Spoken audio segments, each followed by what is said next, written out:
by rated SPG.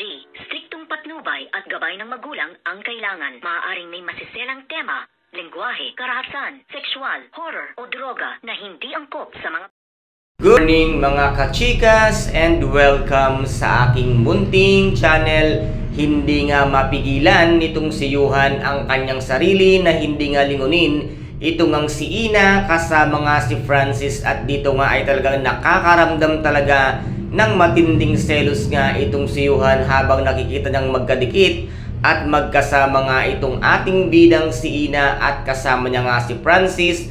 At dito naman ay muli na namang nagalit itong ngang si Amy dahil nga once natitignan nitong ngang si Yuhan si Ina ay naiit sa puwera sa kanyang paningin ang tsakang si Amy. Kaya Amy, wag ka nang umasa dahil ang puso ni Yuhan ay nakalaan para kay Ina, hindi para sa isang katulad mo na manluloko at manggagamit katulad ng iyong mami Lani. Kung kaya't dito nga ay naiinis naman itong ngang si Joanna dahil sinabihan nga siya nitong ngang si Attorney Charlie na hindi raw siya karapat dapat na maging CEO dahil hindi niya nga kaya itong patakbuhin. At nadiskubre kasi nitong si Attorney Charlie na 20% ng nalulugi ang mga restaurant nitong ngang si Joanna dahil sa hindi niya nga alam kung paano nga ito patakbuhin. Kung kaya't dito nga ay naisipan nitong si Attorney Charlie na kausapin itong si Joanna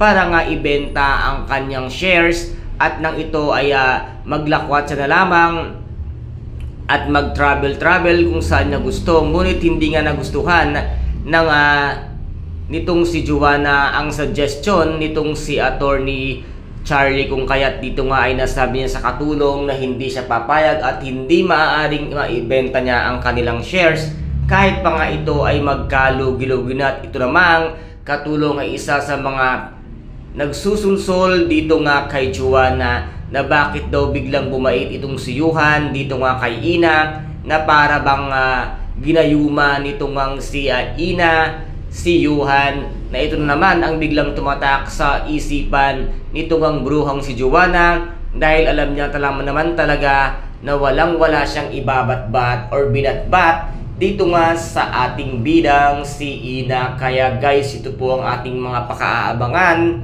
sa susunod na episode dito nga sa Shining Inheritance. Kung nagustuhan po ninyo ang aking videos for today, paki-subscribe na lamang po ng aking channel, paki-like and share para maging update kayo sa lahat ng gagawin kong videos. Maraming salamat po. Ingat, God bless and bye-bye!